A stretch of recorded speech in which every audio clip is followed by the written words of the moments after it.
what's up, everybody? It is your homie Joe, and guess what? We got another documentary of Gotham, but not 1919 through 1939. This time it's Gotham 1889, which was 100 years before I was born.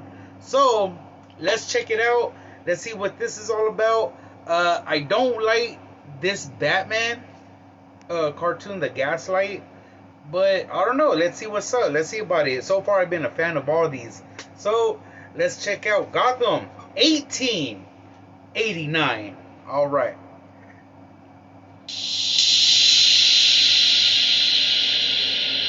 Ooh. Yeah, I don't like the Gaslight version, but I do love westerns, so I don't know. It might be good. Ooh, disturbing images. I am down.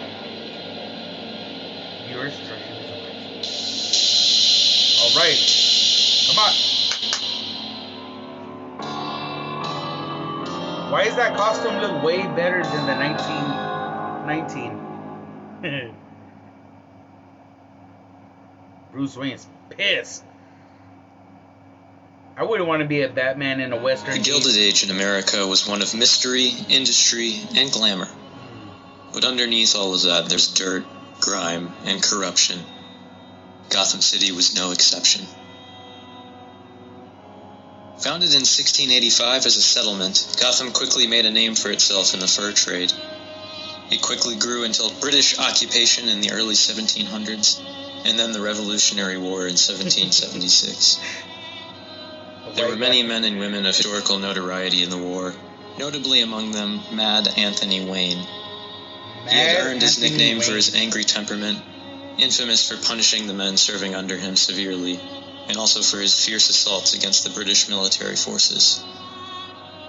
Anthony Wayne was known for many acts, but not all of them were honorable. He is considered to be one of the people responsible for the start of a long history of aggression, violence, and discrimination towards the Native American populace. He amassed enough wealth and societal standing to pass down through his family. Long after his military career, some of his descendants set out and a few settled in Gotham City. The Wayne family in Gotham quickly used their popularity and accumulated wealth to found Wayne Industrial Co. on the cusp of the 1820s. Along with the Cobblepot and Sionis families, the Waynes helped launch Gotham in the American Industrial Revolution. You gotta add the Cobblepots. They were there in the beginning. Actually, there was more than them. It was the Waynes, the Cobblepots, the Falcones, the Maronis, and I can't remember the other family. The Elliots. The Elliots. They were the original Court of Owls when their family came. This effectively put the families at the head of the economy in Gotham. Gotham began to thrive. As the 1830s arrived, so did the latest member of the Wayne family, Thomas. Thomas eventually met his wife, Martha Arkham, as he neared young adulthood, and the two became married. They were determined to put the sordid past of the Wayne family behind them and lead Wayne Industrial Co. in a different direction, one for the betterment and inclusion of the people. One step that Thomas took was hiring a young man, Lucius Fox, as his head chief foreman. Wait. Lucius Fox? But he works for Bruce Wayne. Unless he's Lucius Fox the first or the second, that's more understandable. That's crazy. Yeah, that's crazy. How Lucius Fox worked for Thomas instead of Bruce. Huh. It was a highly controversial move as Lucius was a black man. Of course. And tensions were high between northern and southern states. But Lucius overcame that obstacle, performing above and beyond for Wayne Industrial. Good. That's Thomas and Lucius became fast friends. The future was looking bright. Nice. Then came the American Civil War in 1861. Damn. In April of 1861, Thomas and Martha conceived a child, unbeknownst to both of them. As the Civil War conflict began, Thomas left Gotham to fight for the northern states alongside his best friend, Jacob Packer. Utilizing their training as surgeons, they became field medics for the Union. Soon after, Martha began to notice the subtle changes. She was pregnant, In January of 1862, she gave birth to their son, Bruce Thomas Wayne.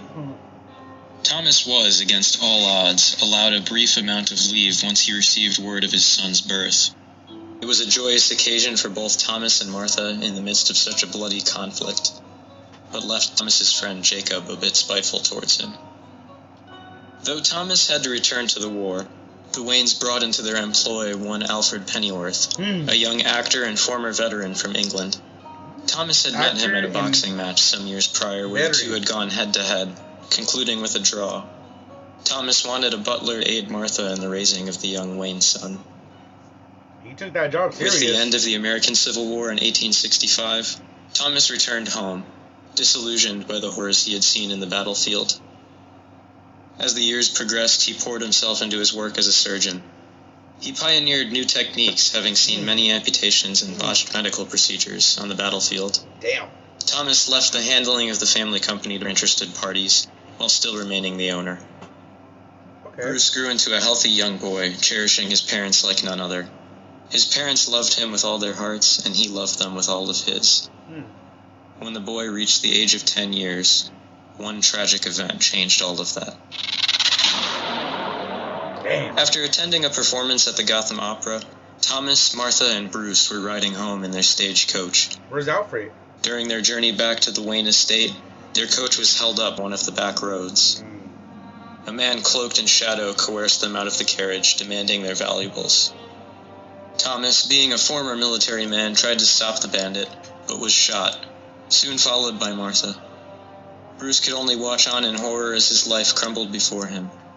The criminal next turned his guns on the boy, but was stopped when a colony of bats was startled out of the surrounding trees. Poor Bruce, dude. It don't matter what timeline. This fool is just having the baddest luck. Like, for reals. Like, no matter what period of time, it makes sense. Because, honestly, in the Western frontier days, that would be straight out, like, perfect. Cowboys robbing them.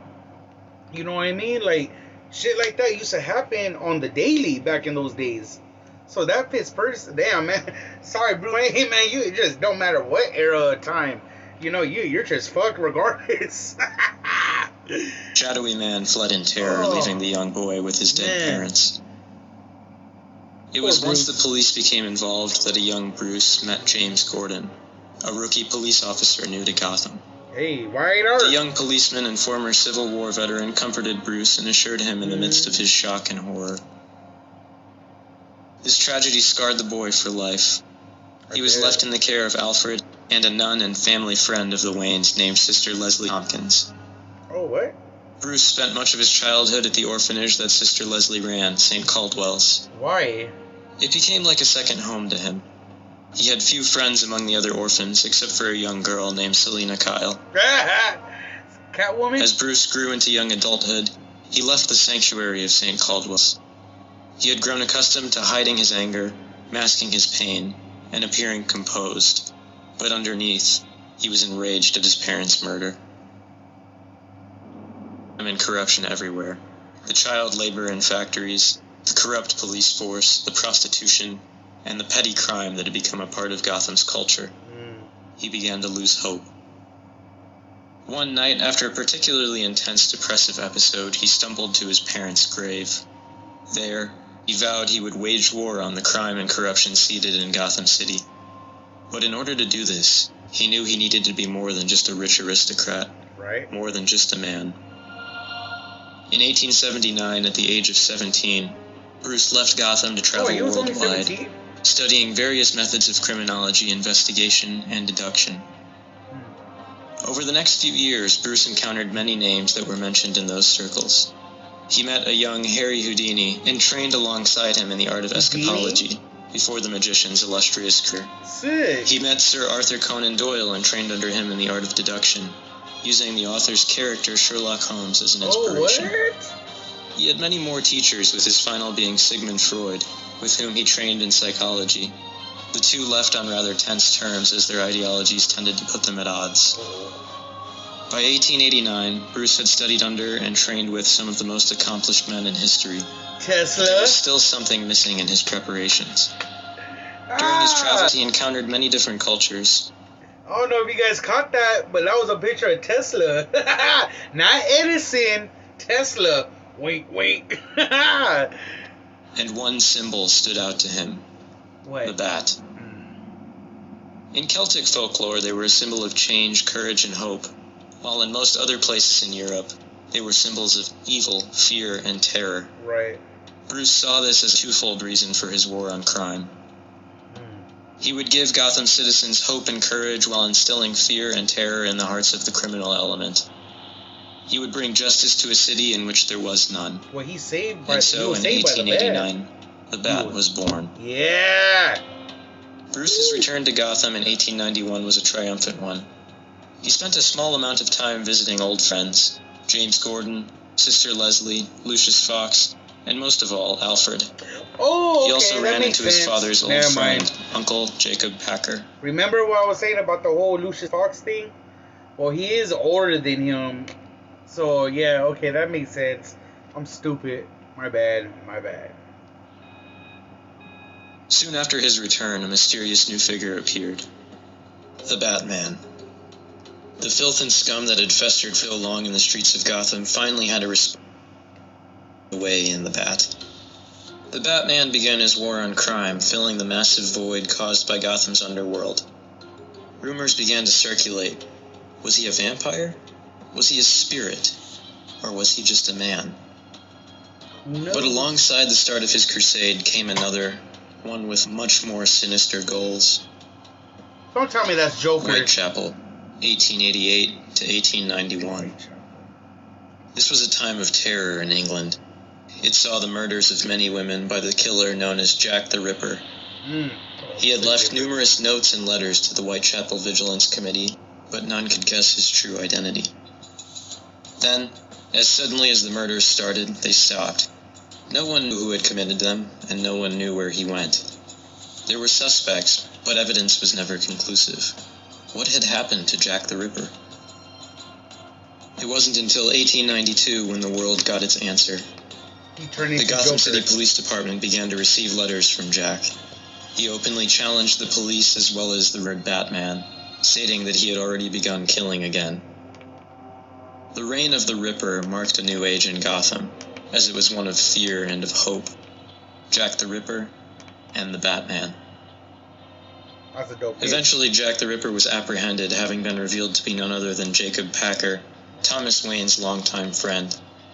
His psychosis ran deep, and the man was sentenced to life in Arkham Asylum for the criminally insane. The Civil War had left its mark on the man. It was not long after that Gotham city officials, wanting to put the horrors of Jack behind them, started to push for the Gotham World Fair. It was a renewal project that sought to bring in tourists from all around the world, showcase numerous industrial strides, and lighten the darkness that had surrounded Gotham for so long. It was almost as if Gotham itself took this as a challenge. The Gotham World Fair saw numerous threats from its conception. Edward Nashon and his labyrinthine hotel, Alexander Leroy and his magnifying lens used to burn buildings and people alive from his blimp, and the Wonder City calamity. The Batman fought long and hard to match the threats presented by these criminals. The evil in Gotham was beginning to evolve, but none were so gruesome as the Joker. Nicknamed the Merry Widower by the police, this man would marry women of wealth and status, then poison them using strychnine. He killed 10 women before being apprehended by police, but not before he attempted to evade them by suicide. The murderer used the very poison he had on his former wives, but it didn't kill him. It instead scarred him, turning his skin pale, his hair a sickly dark green, and pulling his facial muscles into a ghastly grin. The birth of the Joker was as gruesome as the horrors he would inflict on Gotham in the years to come. I gotta see a color picture of him. With the passage of years came a bitterness in Bruce's view of the city he had fought so hard to protect. He had seen the rise of many allies and many new foes, and what he was left with was death and destruction. He eventually retired in 1912, having reached his 50s. The Great War arrived in 1914. He had seen too much battle in Gotham to have the physical capacity to join this battle. Instead, he used his influence and wealth to aid those disparaged by the war. Bruce came to Gotham's aid in many other ways, including training his eventual replacement, Terrence McGinnis. But he died in 1953 at the age of 89. Batman Beyond. Gotham still stands to this day, and it will always remember the Batman. Over the centuries, he has become the inspiration for many urban legends and folklore. To some, he was a mythical being. To others, he was a helping hand. But one thing we do know about him: he brought justice to Gotham. I like this. I really like this one. I didn't think I was gonna like it. Hey, man, I like this one. What do you guys think about this? Leave a like, comment, subscribe. With Gotham 1889. Hey, it was really good. Really, really good. I liked it. I like what the story was about. They hooked it up. You know what I mean? The beginning about the whole French thing. That's from Batman v Superman. When Batman and Alfred's talking about the French, how they got their money from the French and all that stuff. So I don't know. Leave a like, comment, subscribe. Let me know what y'all think. This is a good video. I liked it. All right. Thank you. God bless you.